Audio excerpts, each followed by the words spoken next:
சிந்து நதிநீர் ஒப்பந்தம் ரத்து செய்யப்பட்டு விட்டதா? இந்த சிந்து நதிநீர் ஒப்பந்தம்னா என்ன? எந்தெந்த நாடுகளுக்கு இடையே நடந்திருக்கு? இதை பத்திலாம் தாங்க இன்னைக்கு பார்க்க போறோம். Welcome back our channel Rishi TNPSC academy.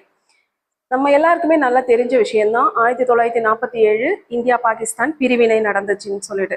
சுதந்திரம் மட்டும் இல்லைங்க, பிரிவினையும் நடந்துச்சு. இதன் பிரகாரம் 1947 ஆகஸ்ட் 14க்கு பாகிஸ்தானுக்கு சுதந்திரமும் 1947 ஆகஸ்ட் 15க்கு இந்தியாவுக்கு சுதந்திரமும் வழங்கப்பட்டது. சரி, இப்போ சுதந்திரம் வழங்கிட்டா போதுமா? அப்பவே உடனே என்னென்ன தகராறுலாம் வந்துச்சுன்னு பார்த்தீங்கன்னா, நில பிரச்சனை, ரொக்க சம்பந்தமா பிரச்சனை, இராணுவ தளவாடங்களை பங்கிட்டுக்கிறதுல பிரச்சனை, இந்த மாதிரி நிறைய பிரச்சனை வந்துச்சுங்க. அதில் ஒன்று தான் இந்த நதிநீர் பிரச்சனை. 1947 இந்தியா கிட்ட இருந்த ரொக்கம் பிரித்து தரணும் அப்படின்னு சொல்லிட்டு பாகிஸ்தான் அப்போவே பிரச்சனை பண்ணாங்க. ஸோ அப்போ என்ன பண்ணாங்கன்னா, இந்த மாதிரி பிரச்சனையெல்லாம் நடுவர் நீதிமன்றத்துக்கு கொண்டு போகணும், அவங்க சொல்ற தீர்ப்பை அக்செப்ட் பண்ணிக்கிறோம் அப்படின்ற மாதிரி ஒரு முடிவுக்கு வந்தாங்க. ஸோ அப்போ நடுவர் நீதிமன்றம் என்ன பண்ணுச்சுன்னா, இந்தியா கிட்ட இருக்கிற ரொக்கத்துல ஒரு பகுதியை பாகிஸ்தானுக்கு கொடுக்கணும், அதே மாதிரி இராணுவ தளவாட பொருட்களையும் ஒரு பகுதி பாகிஸ்தானுக்கு கொடுக்கணும்னு சொல்லிட்டு இருந்தாங்க. ஸோ இதெல்லாம் பிரிவினை முடிஞ்ச பிறகு பார்த்தீங்கன்னா நதிநீர் பிரச்சனை ஆரம்பிச்சுது. ஸோ நதிநீர் பிரச்சனை அப்போ பார்த்தீங்கன்னா, அதாவது பஞ்சாப் இருக்கு இல்லைங்களா, அப்போ இருந்த மேற்கு பஞ்சாப் பாகிஸ்தான் கிட்டேயும் கிழக்கு பஞ்சாப் இந்தியா கிட்டேயும் நின்றுடுச்சு. இந்த மேற்கு பஞ்சாப்ல தான் வளமான பகுதியான சிந்து சமவெளி இருக்கு. ஸோ அப்போ சிந்து நதிகளோட துணை நதிகள்லாம் பாஞ்சு ரொம்ப வளமையான பகுதியா இருந்தது. ஆனா அது பாகிஸ்தான் கிட்ட போயிடுச்சு. மேற்கு பஞ்சாப் இந்தியா கிட்ட கிழக்கு பஞ்சாப் நின்றுடுச்சு. ஸோ நதிநீர் பங்கிட்டுக்கிறதுல என்ன பிரச்சனை வந்திருக்கும் அப்படின்னு பார்த்தீங்கன்னா, அப்போ பிரச்சனை வந்தப்போ என்ன சொல்லுச்சுன்னா, 1947க்கு முன்னாடி இருந்த நீர்ப்பாசன முறையே பின்பற்ற சொல்லி இரு நாடுகளும் ரெண்டும் ஒப்புக்கொண்டுச்சு. ரெண்டு பேரும் சேர்ந்து 1947க்கு முன்னாடி என்ன நீர்ப்பாசன முறை இருந்ததோ அதையே பின்பற்றலாம் அப்படின்னு சொல்லிட்டு ஒப்புக்கொண்டன. அதன்படி இந்தியாவிலிருந்து பாகிஸ்தான் வழியா போகக்கூடிய சட்லஜ் ராவி நதிகள் மேற்கு பஞ்சாப் பாஞ்சு வளமான பகுதியை மாத்துச்சு. ஸோ அதுக்கு உண்டான தொகை பாகிஸ்தான் இந்தியாவுக்கு தரணும் அப்படின்னு சொல்லி ஒத்துக்கொண்டாங்க இரு நாடுகளும்.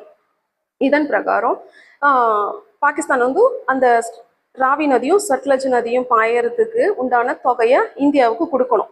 ஆனா பாகிஸ்தான் இதை கொடுக்கல. அங்க ஆரம்பிச்சது தாங்க. பாகிஸ்தான் இதை கொடுக்காத போயிடவே 1948 கிழக்கு பஞ்சாப் அரசாங்கம், அதாவது இந்திய அரசாங்கம் அந்த நதிநீரை நிறுத்திடுச்சு.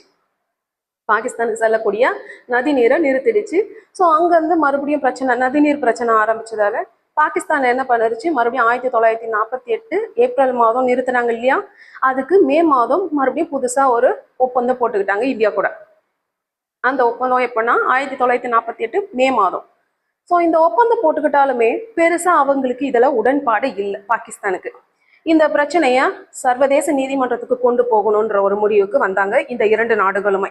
அதாவது நம்மளோட இந்தியாவும் பாகிஸ்தானும் சரி, இரண்டு நாடுகளுமே இந்த பிரச்சனைய நடுவர் நீதிமன்றத்துக்கு கொண்டு போகணும், அங்க என்ன தீர்ப்பு சொல்றாங்கன்ட்டு அது பிரகாரம் நடந்துக்கணும் அப்படின்ற மாதிரி ஒரு முடிவுக்கு வந்தாங்க. ஸோ இந்த பிரச்சனை நடுவர் நீதிமன்றத்துக்கும் போச்சு. நடுவர் நீதிமன்றம் எங்க இருக்கு? நெதர்லாந்துல இருக்கு, தி ஹேக் அங்க இருக்குங்க. ஸோ நடுவர் நீதிமன்றமும் உடனடியா தீர்ப்பு கொடுத்துச்சான்னு பார்த்தீங்கன்னா இல்லை. பல கட்ட சுற்று பேச்சுவார்த்தைகளுக்கு அப்புறமா இந்த பிரச்சனை எப்போ ஒரு முடிவுக்கு வருதுன்னு பார்த்தீங்கன்னா 1960 இந்த பிரச்சனை ஒரு முடிவுக்கு வருது. இந்த பேச்சுவார்த்தைலாம் ஒரு முடிவுக்கு வருது. எப்போன்னு பார்த்தீங்கன்னா 1960 செப்டம்பர் மாதம் 19ஆம் தேதி சிந்து நதி நீர் ஒப்பந்தம் கையெழுத்தாகுதுங்க.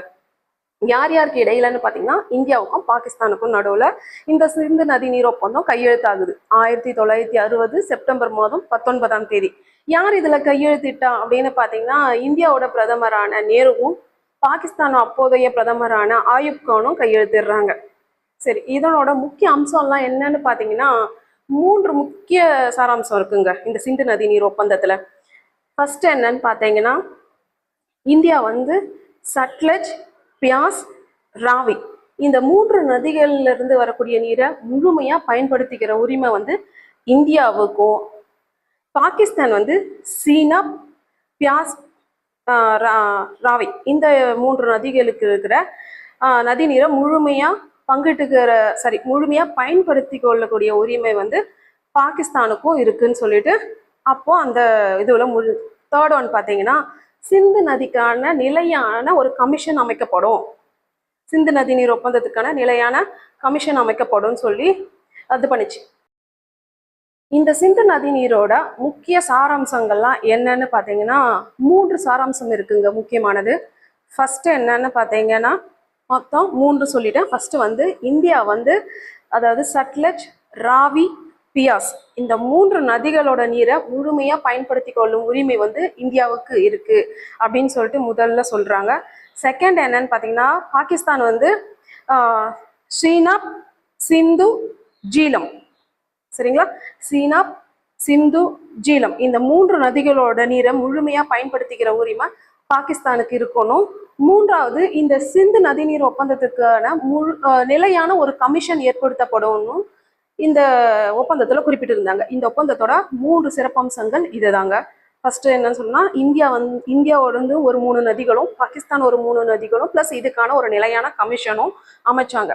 இந்த பயன்படுத்தி கொள்ளக்கூடிய ஒப்பந்தம்.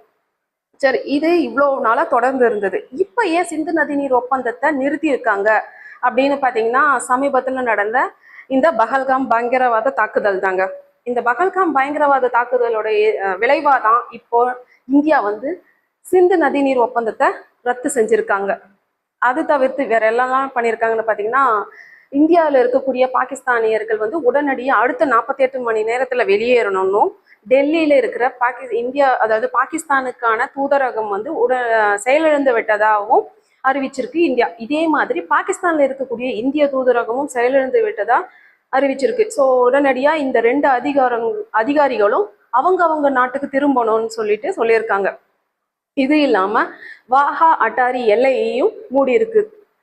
அதே மாதிரி சுற்றுலாவுக்காக பாகிஸ்தானியர் யாரா இந்தியாவுக்கு வராங்கன்னா அவங்களோட விசாவையும் தற்காலிகமா ரத்து பண்ணியிருக்கு இந்தியா. இது எல்லாமே எதனாலன்னு பாத்தீங்கன்னா இந்த பகல்காமோட பயங்கரவாத தாக்குதலோட விளைவா தான் நடந்திருக்கு. ஸோ இந்த சிந்து நதிநீர் ஒப்பந்தத்தை பத்தி உங்க எல்லாருக்கும் இந்த தகவல் ரொம்ப யூஸ்ஃபுல்லா இருந்திருக்கும்னு நினைக்கிறேன்.